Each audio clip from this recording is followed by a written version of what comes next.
Great. Welcome, everybody, and thank you for joining us today for our special CONNECTpreneur Masterclass powered by the SOAR Community Networks. It's called How to Be More Predictive When Designing and Developing High-Performance Teams. I'm Tian Wong, founder and host of the Big Idea CONNECTpreneur community, which is a global community of over 25,000 investors, founders, and business leaders from around the world. And we help companies and alternative investment managers raise money through our network of over 3,600 qualified and accredited private investors, angels, and family offices throughout the U.S. Today's masterclass is scheduled for 60 minutes. We'll have plenty of time for question and answer. So if you have any questions for our instructor, please type them directly into the group chat, and Avery will be moderating that. Or you can private chat directly with Avery North, who is our CONNECTpreneur Assistant Community Manager. Or you can raise your hand and we can call on you directly after we start the Q&A. So without further ado, I'd like to hand it over to our instructor, Mali Pompadif. Mali is founder and CEO of SOAR Community Network. She's a certified talent optimization leader and inclusive behavioral inventory certified consultant. She's a TEDx speaker, podcaster, and a 3 times international best-selling author. SOAR helps organizational leaders map their strategic priorities and then supports their growth by building C3 cultures where compassionate leaders thrive. Cohesive teams drive results and employees innovate and collaborate effectively. Mali is co-founder of SOAR Nebula, which is a global resource hub for transcendent leaders. She's also the DC chapter director for the Association for Enterprise Growth and a very valuable member of the CONNECTpreneur community as both a prep team member who prepares our presenting companies as well as an ambassador. Mali, welcome, and thank you so much for sharing your wisdom with our community today. Thank you so much for having me. I'm going to go ahead and share my screen now. Hope everyone can see that. Thank you again, Tian, Skylar, Avery, and the CONNECTpreneur team for having me here today to facilitate this masterclass. Again, my name is Mali Pompadif, and I am the founder and CEO of the SOAR Community Network, as well as the DC chapter director for the Association for Enterprise Growth, also known as AEG. And I also support CONNECTpreneur as one of their presenter coaches as well. Tian said it best. At SOAR, we support our business and organizational leaders to develop compassionate, cohesive, and collaborative teams and cultures. We built a framework called C3 for that. And today, I'll be focusing on helping you as business owners and leaders design more cohesive and high-performing teams to increase engagement, improve productivity, and elevate the overall employee and team experience. So what we'll be covering today, we'll be covering the state of the global workplace. Winning teams are shaped by great leaders, so we'll talk about that, how leaders can better optimize their talent, and provide you with some practical and predictive steps to design cohesive and high-performing teams as promised. Let's touch upon recent findings about the state of the global workplace.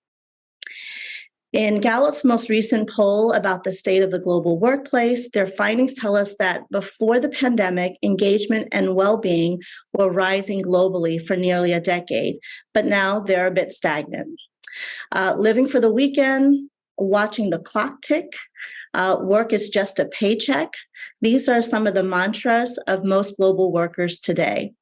With only 21% of employees engaged at work and 33% of employees thriving in their overall well-being, most would say that they don't find their work meaningful, don't think their lives are going well, or don't feel hopeful about their future, which is something for all of us to be thinking about. And this is happening on a global scale.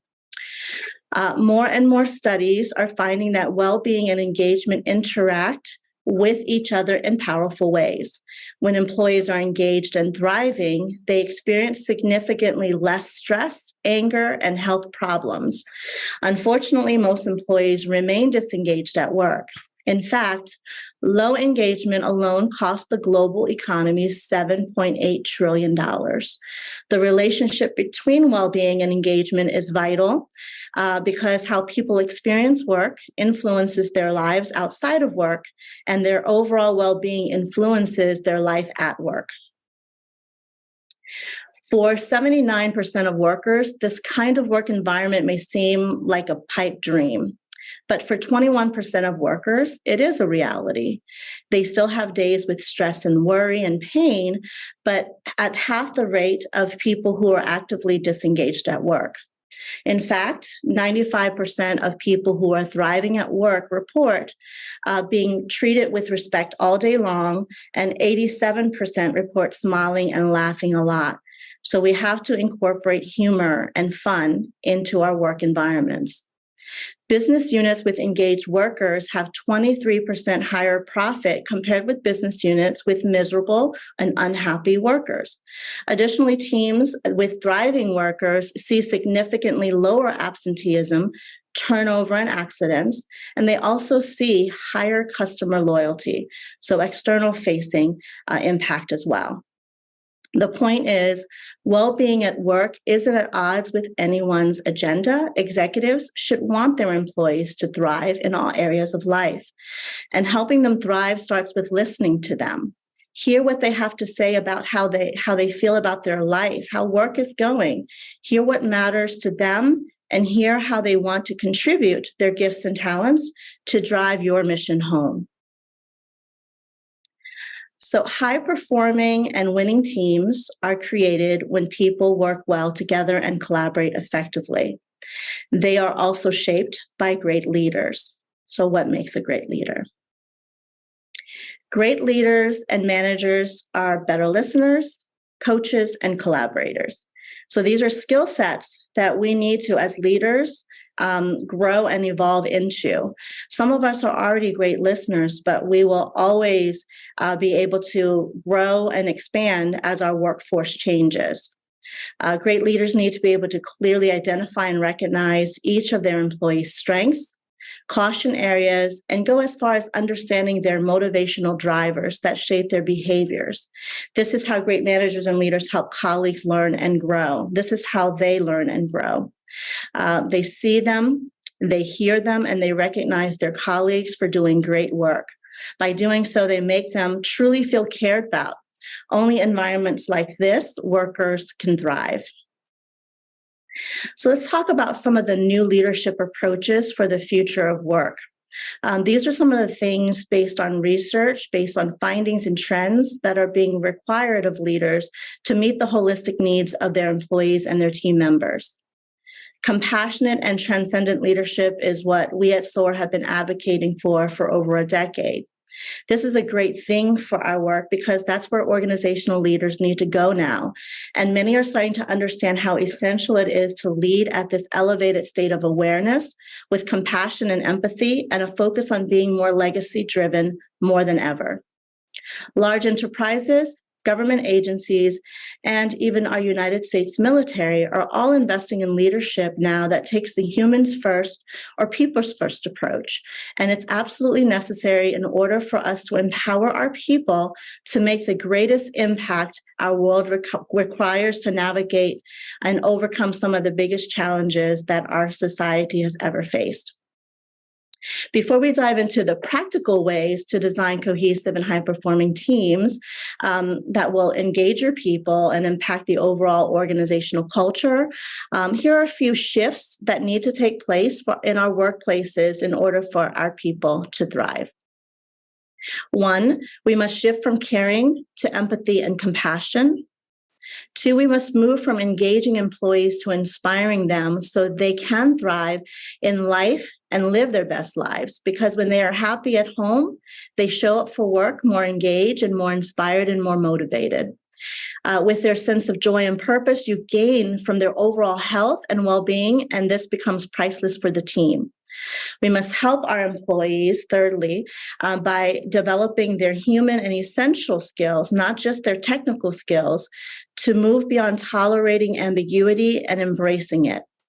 Life is ever flowing, everything changes, and we need to coach our people, including ourselves, providing tools and modalities that will allow us and them to better react to uncertainty and change.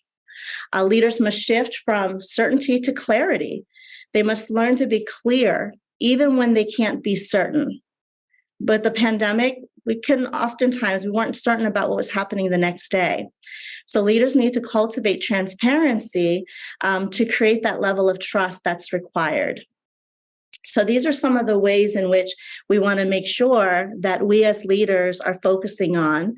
And we also want to also develop our skills for networking and relationship building. Network in the sense of cultivating relationships that are lasting, nurturing your team members, your colleagues, so they stay for the long run to support your mission. All right, so now that we've talked about the high level, let's talk about now how leaders can optimize their talent. We'll get more and more practical as we go along. Let's take a look at how we do this. So again, we've spent some time now on the state of the workplace, what our employees need, what the future of leadership might look like. Now let's talk about some practical and more predictive ways to better lead the team, align their work to the strengths and re-engage them with the work that needs to get done.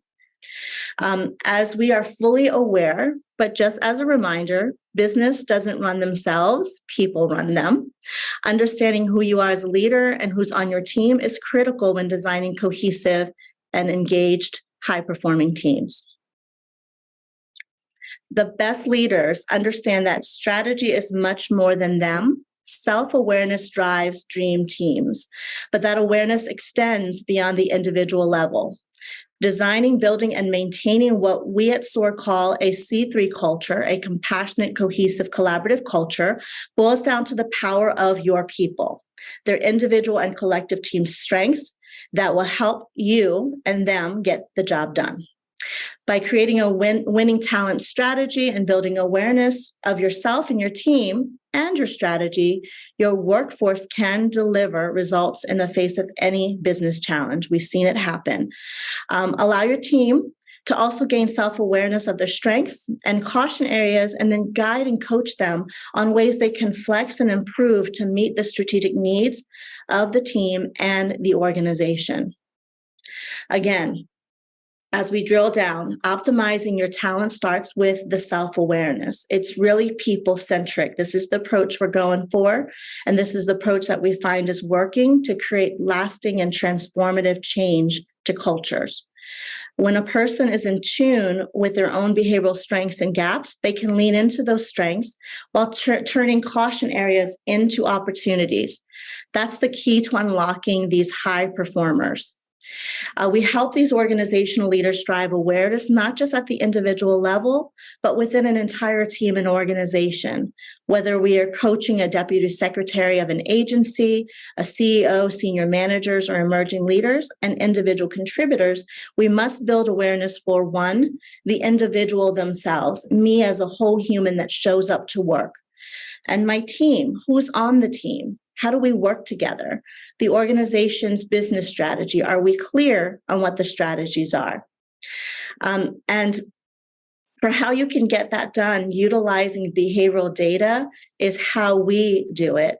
We bring a lot of the behavioral science and analytics to transform teams and create programs and initiatives that are long-lasting, and that's going to be really important. So, as we think about self-awareness on that individual level, we must think about things to consider as a leader. How do I lead? What's my style? What's my approach? How do I think and work? Am I more people-centric, or do I lean toward the analytical, or perhaps a little both? Do I like a collaborative team approach? Am I more autocratic? Is my communication direct and to the point, or am I empathetic in tone? So these are things that we have to think about with ourselves. I'm going to pause for a moment here because I want us all to have a chance to gain some more insights about our leadership style, our individual behavioral drivers. So if you can take your phone out, this is an opportunity to take a 3-minute assessment. And I'm also in the chat going to be sending a link for those that don't have their phones available.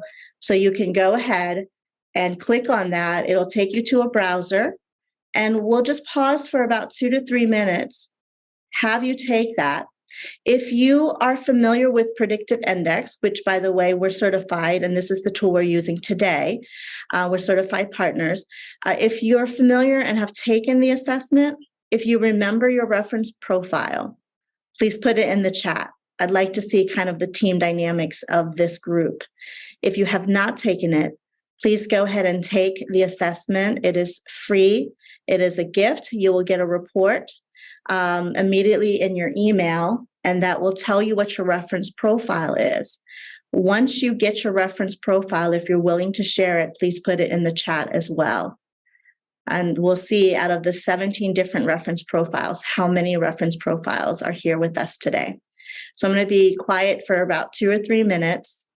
And once I start seeing the chat pop up with your reference profiles, we'll go ahead and continue with the program.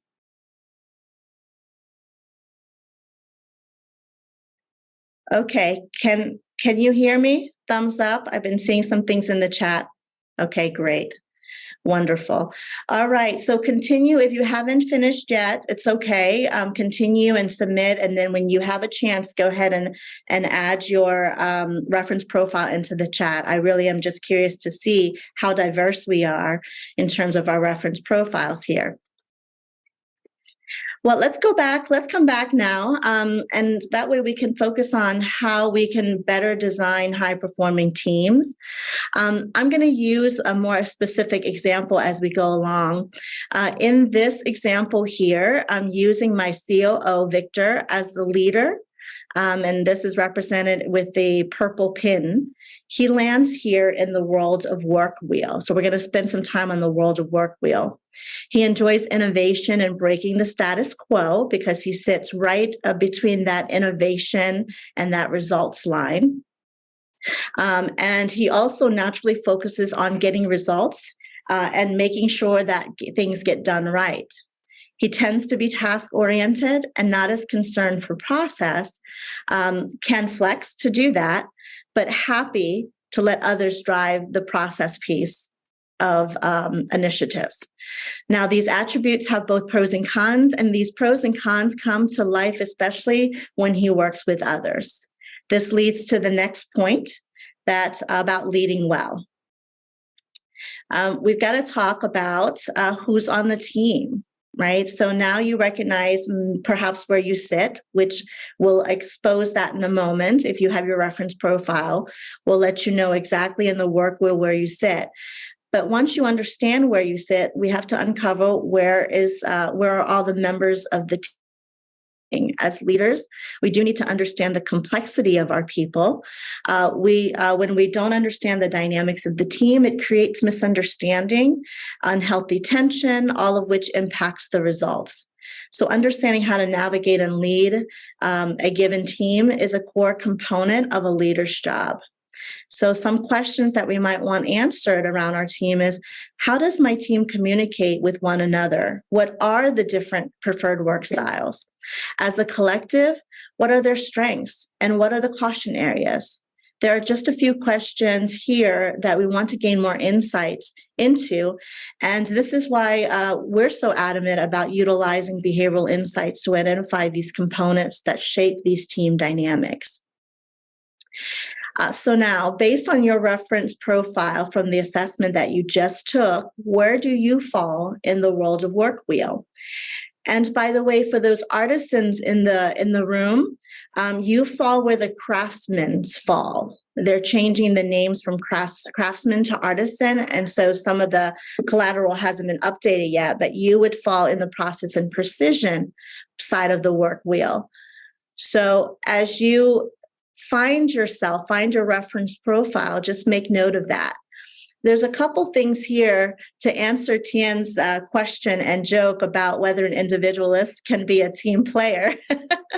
In the center there, you're going to see that there's some flexors. There's some personalities known as flexors. These reference profile types are the ones who can easily move in and out of different quadrants, who can be the support when you might be missing someone who's in innovation and you don't have enough people on your team in innovation. organization, you can draw some of these flexors in there for the time being until you find the right people to drive those initiatives. So the altruists and the adapters and the individualists are the flexors. They can move in and out of different quadrants. Okay. And I'm sure we'll have plenty of time in the end for questions, but I wanted you to at least make note and find where you sit in the work wheel. Which quadrant is naturally where you sit? That's going to be important to know. One thing that we might want to consider is imagine now understanding where everybody on your team sits and what motivates and drives their behaviors and how they show up. So let me give some additional examples of how this all gets played out in the world of work. The team member represented here in the blue pen is reflective of my reference profile. I actually sit in the teamwork quadrant as an individualist. I view the world and think about work very differently than Victor does. He likes to move fast and do things right, and it can come across as go, go, go for someone like me. I, on the other hand, am concerned about working with and through the team, ensuring everyone is heard and appreciated. Victor may often miss these important attributes in his leadership, which creates disengagement and can put people off if he's not mindful of how he may be coming across based on these natural motivational drivers. So what are some of the pros? Victor will be reminded, and I can help him, of the people's needs. And my seemingly lack of drive for someone like him who's a driver may drive him nuts from time to time. So these are things that are happening every day in our workplaces. So this is something that we're always mindful of. There are others who can feel to Victor on the team like they're bogging the process down, someone who might be sitting in process precision. They may come across as getting caught in the details and the minutia. So what are some of the pros of having this person? Well, they could help Victor in areas where he's not strong, also myself in areas where I'm not strong. And Victor may see them as a blocker, as a blocker to progress because they're slowing down the momentum and the innovation. So again, these dynamics are at play every day, all the time. And then there are others who are just like Victor, two peas in the pod, if you will. What are the pros? Well, they think and work the same way. They can drive things pretty quickly, but the cons are that they can knock heads and talk past each other because they are so similar. So just because you're similar doesn't mean that you're always going to get along. So another important note to take about how these team dynamics work. As these dynamics play out in everyday workplaces, my awareness as a leader or lack thereof of these dynamics impacts the ability for me to lead effectively, for me to connect with my people. And so these are things that I want us to all continue to keep in mind. So let's talk now, again, more practical and predictive steps to design cohesive and high-performing teams. We're going to drill down even deeper. So let's continue to highlight all the ways in which this can be done. We will begin to wind down the session because I do want to leave room for questions and focus on steps that will foster more of this engagement, design the cohesive teams, help our people understand that their gifts and their talents matter, that we're paying attention, and aligning their strengths to those strategic priorities. So not only are we feeling good and we're collaborating effectively, but we're also driving those results, moving the initiatives of the organization and the team forward. It's imperative that we are clear on what needs to get accomplished in the first place. What is the work to be done? How do we ensure we're aligning the right people for the right roles? And who should be leading which initiatives? So these are some things, again, for us to be mindful of and considering. What are your objectives for the next quarter, for the next year? Are they written down? Have they been shared with the entire organization or with the management team or with the individual contributors? Do you have the talent that you can rely on to accomplish these goals. So we want you to consider these 4 major areas. You've been seeing them throughout the presentation here. You saw it in the work wheel. We've got the teamwork quadrant, we got the innovation quadrant, we got the process quadrant, and we've got the results quadrant. Well, they also can be drilled down into strategic priorities as well. So where are you in your strategic objectives? What are the priorities for the next quarter, the next year, the next 2 to 5 years? Are you really focusing on teamwork? Are you focusing on improving engagement within the team and organization? Is the priority innovation? Are you needing to think bigger? Giving yourself permission to fail fast, creating new products? Is it about building new systems, refining processes, improving existing products? That's in the process zone. And then do we have to focus on driving outcomes, adhering to metrics and other accountability measures? These are the areas that we want to think about. And then there may be a combination of your priorities of what is important to you right now. So that has to be clearly defined. So when you think about your current team, where do you feel your team lies according to these 4 areas of strategic focus? Do they align strongly with a single area right now based on the immediate needs? Or do they fall into some combination? You'll want to prioritize the goals and move them to action by aligning them now with the talent. So you'll see here on the screen, we've identified on this team that the focus will be on teamwork. It's represented by those lines on the outer rim there. There are 3 strategic priorities identified that focus on teamwork, and there are 2 strategic priorities that are focusing on process. When you plot back the members of your team into the work wheel, you will see who you have on the team, and you will notice that there's one person up there in the teamwork experience who is probably best equipped to take on and lead those teamwork initiatives.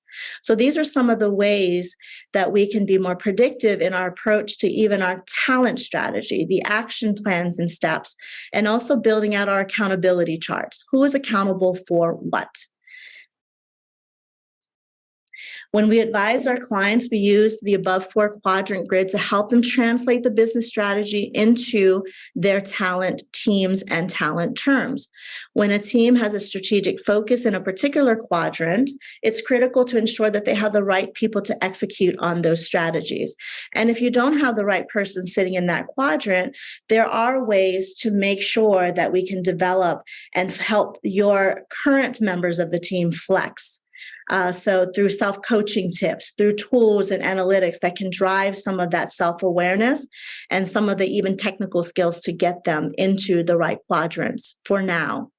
It's important to note that if you have someone who's sitting in adjacent quadrants, it's easier to have them flex to an adjacent quadrant than have them flex into an opposing quadrant. And that's another session for another time. We'll go even deeper into how to actually help your team members flex. But at a high level, this is important to understand that we can utilize some of these very specific insights to really help you drive those results. Okay. Also, something to note, according to the PI's talent optimization model, there are 9 team types. So depending on the changes of your team, so let's say you have a project team now of 20 people, and then because of priorities changing or the market changing, needs changing, next quarter you've got to move some folks around. In real time, you can identify what the team type is in that moment in time and what are some of the key strengths and caution areas based on that particular team dynamic. So this is important to understand that there are very, very different things to consider as teams change and as your staff and your team members move from one initiative to the next. So in summary, here is the simple equation. Understand who you are as a leader, understand the team dynamics, have clarity around the work to be done, and align the right people to the objectives to drive cohesion, effective collaboration, and achieve the results that you're seeking. Through some of the behavioral insights, you can see and understand yourself much better. What are some of those blind spots and caution areas? What are your strengths, the key strengths of this particular team? And what are your preferred work styles? Where do you sit as a leader? Which quadrant are you on? Then you've got to think about understanding your overall team, right? What type of team are you? What are the strengths of that particular team? What are the blind spots, the caution areas? And then understanding the work to be done. What are the priorities? How are you driving those priorities home based on the current team members and based on their natural behavioral motivational drivers? These are the things that will provide you with the insights you need to develop actionable, practical, pragmatic, and realistic action plans around your talent, while also paying attention to who your people are, understanding what drives them, what moves them, their natural inclination to focus on things that matter to them, and considering all of those things as a part of driving your results home. So in conclusion, over the course of the pandemic, businesses have largely and often successfully adapted to new ways of working.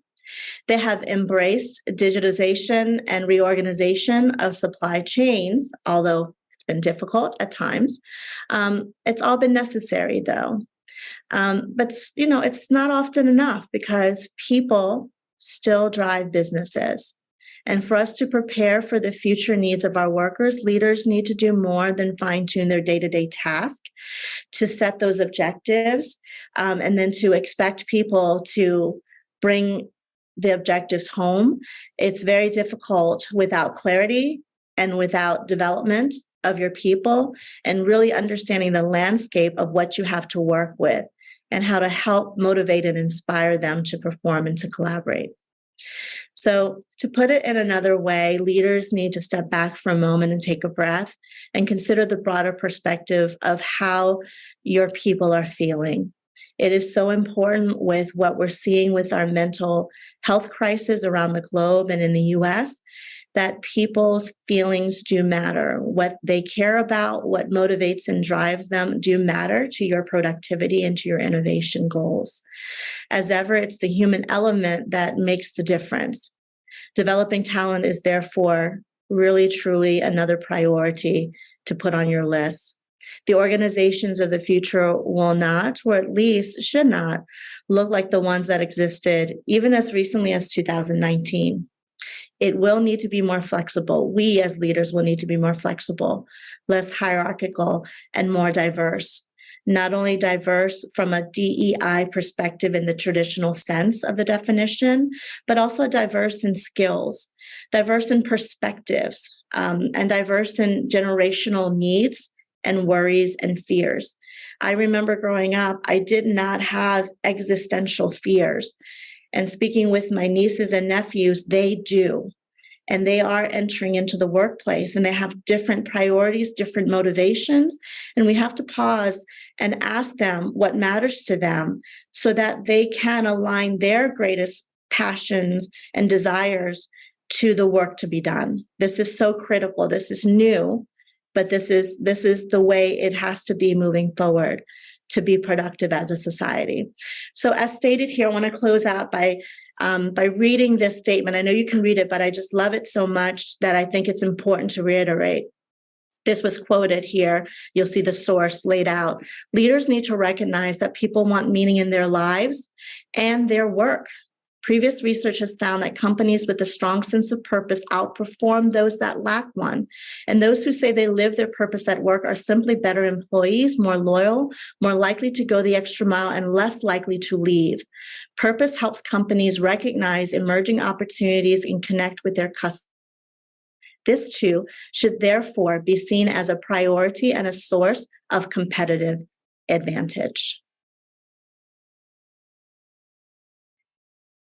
If you're interested in gaining more behavioral insights about yourself as a leader and your team, you can scan the QR code on the screen and book your complimentary readback coaching session with me to further discuss these insights. I really want to thank, again, the CONNECTpreneur community. Tian, thank you. Avery, thank you. And Sky, if you're watching, thank you for allowing me the opportunity to really talk about something that is more heart-centered and more people-focused, because this is what is being required of us as leaders and as business owners of and from our people. So thank you very much for the opportunity. I will open it up for questions now. Great. We're going to have Avery run the Q&A. Thank you so much, Molly. This is really educational. I'm a huge proponent of predictive index, among other things. If anyone has a question, you can either direct message Avery, or you can put it in the chat box, or we'll call on you. So turn it over to Avery. Do we have questions? Thank you, Molly. I do have a few questions. Let's see. Our first one is, how does the predictive index differ from other behavioral assessments? Many of the behavioral assessments come and are born from the same science, the same psychology. So the difference is really how to utilize the information through the different models and the different use cases. So with Predictive Index, one of the reasons why we decided to get certified with them and become partners is because of our own work, how we want to utilize their insights and their assessments. Because we work on shaping and transforming cultures and working with teams, the predictive index models allows us to utilize it for that talent optimization. So going beyond the one-on-one development of an employee to advance to make them better as leaders or better as humans, the predictive index goes a little bit deeper into allowing us the access to the technology, being able to shape teams, being able to shape cultures in real time. So that's why we decided to move forward with them. Okay, great. Let's see. Next question. Molly, do you have any specific tools or resources to improve one's self-awareness? How do we make this a habit? That's a great question. There are so many tools out there, and I left my email address. They're free resources. We collect them all the time just because of the work we do and the leaders we work with. And there's a lot of research that's done and it's available out there. We've collected it. I can certainly share that with you. It's public information. But really, it starts with wanting to do the work of self-awareness, right? There's plenty of books. There are also different modalities. Oftentimes, it's really gifting us with just some moments of reflection, putting it on our calendar to really go deeper into uncovering our own emotional feelings. Like, how do we feel about things? I know growing up, I was a child refugee of war, and my whole youth, I didn't have a childhood. I was always driven by fear, trying to survive, trying to thrive. And I never paused to think about what I wanted or how things made me feel. I was so focused on making sure my family was okay, and that everybody else around me was okay.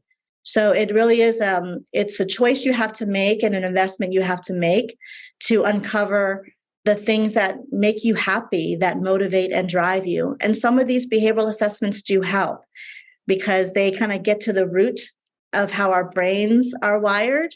And oftentimes we haven't had enough time to kind of align that with our actions. Okay, great. Let's see. Regarding the team profiles, are there team profiles that are more favorable than others? It's interesting, I think depending on the industry, depending on the goals that you're after, I don't think that there's like a best type of team versus a worst type of team. It really is about being aware of what type of team you have, because every team type has strengths, but all of them have caution areas and blind spots. So it really is about uncovering what is our current team type and what is causing friction and tension, not allowing us to advance, and then utilizing some of the insights to then start coaching as a group together And oftentimes it might require outside coaches, but a lot of the insights that are provided to you, you can as a team start to do a lot of team building on your own with those insights. I know Tien has done that with his team. And he can also get certified. So if you have a team and you didn't want to constantly hire an outside person who's certified with Predictive Index, you can also get certified. We can also train your people to make sure that you're not just doing a one-time retreat, that it's an ongoing practice, that you bring these analytics and insights to your day-to-day operations and interactions with one another. All right. Thank you, Molly. Let's see. Next question. Have you seen an increase in leaders and managers wanting to focus and invest more on people and talent strategies as part of their strategic priorities since the pandemic? Oh my goodness. Since the pandemic, we have gotten so many calls from leaders that just weren't ready for us before. And most of that is because they took some time to survey and listen to their people. And what their people were, their employees were telling them is that they didn't feel that there was enough time to be seen and heard around their strengths and how they can contribute, especially when the pandemic was at its peak and everyone was fearful. And so just hearing them, hearing their staff tell them, I want to contribute more. I want to be a part of making sure that we survive and thrive through the pandemic. A lot of leaders and managers, especially small and mid-sized companies, they never got developed as leaders. They got promoted as managers. They got promoted into their C-suite roles, but they were never developed in terms of managing people, leading people. And so we got a lot of calls to help utilize these insights and then to also develop their managers into better leaders. Bringing in more emotional intelligence, for instance, teaching them how to give and receive feedback better. Those types of human essential skills that what increased tenfold, I would say, in terms of the calls we got and the needs that were requested of us.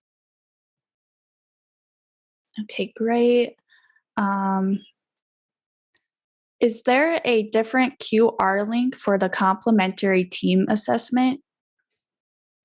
Is this one not working? If I can give you my Calendly, because that will be just as fine. If that works, I can do that real quick here. Yeah.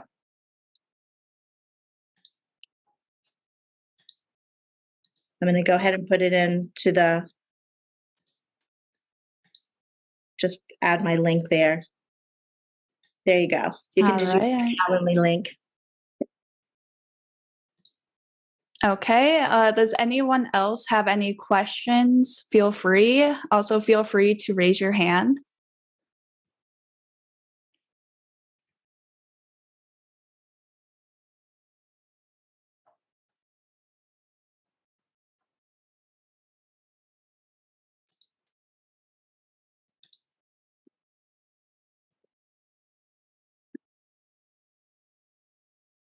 Well, if there's no other questions, I want to thank Molly for joining us. We are recording this and we will send the recording to all of our attendees today. The recording obviously has the deck itself. I think we had some requests for the deck. So if you are interested in the deck, just email Molly directly and she can get you the presentation. But again, please join us in thanking Molly for a wonderful session. We really appreciate your guys' participation, and we hope to see you soon at one of our events. Thank you guys for joining.